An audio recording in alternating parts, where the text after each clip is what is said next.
Hey friends, you are now ready for your Lesson 24 exit ticket. So, please remember what our learning goal was for today. You're finding the unknown using addition or subtraction, and you need to make sure you write a statement.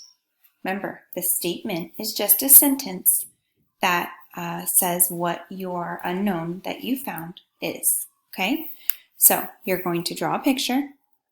Make sure you write a number sentence and then a statement at the end. So there's 3 parts to this. Here's your question.